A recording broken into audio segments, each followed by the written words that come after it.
it's been reported that the U.S. economy actually shrank in the first quarter of 2022. Do you think this means we're likely to go into a recession?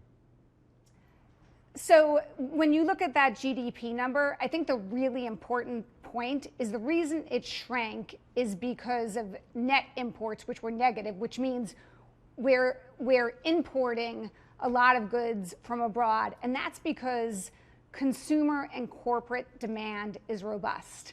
So I think there's a silver lining in the reading of that GDP number.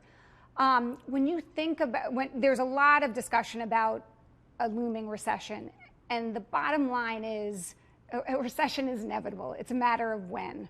And when you look at what markets are pricing here, they're pricing it fairly soon. So in the 2023 context, depending on which asset classes you're looking at, I actually think markets might be wrong.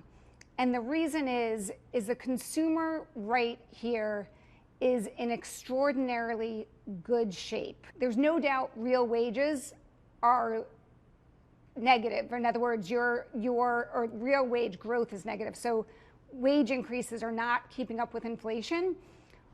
But I do think consumers, to me, feel like they're being measured and they're in good shape. The one other thing I would point out is Amazon reported earnings last night, and earnings were generally disappointing. But one of the sound bites that I found particularly interesting was they said they're done chasing physical capacity and labor. It's about productivity and efficiency from here. Now, I'll talk about inflation. You mentioned inflation. We have higher inflation than we've had in decades. Is that not a big problem? And normally when you try to solve inflation, you increase interest rates, that does tend to produce a recession. So are you not worried that with high inflation, high interest rates now coming, we're likely to have a recession for that reason? So there is no doubt interest rates are going to go higher and the Fed is going to move very, very quickly. That said, interest rates net of inflation are still negative. So monetary policy is still really easy. So again, I do think rate increases will slow the economy and will impact inflation.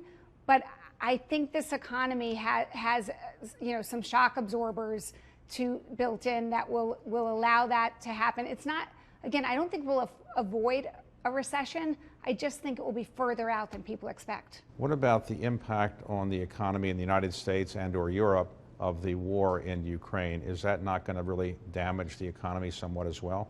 Yeah, so invariably there's a negative impact from what is going on in Ukraine. But of all of the global economies, the U.S. is one of the most insulated from what's going on there. Europe is obviously way more affected by things like the increase in energy prices. So it does have an impact. It clearly is going to make inflation stickier than it otherwise would have been. And it will disproportionately hurt some other countries. But the impact on the U.S. is less.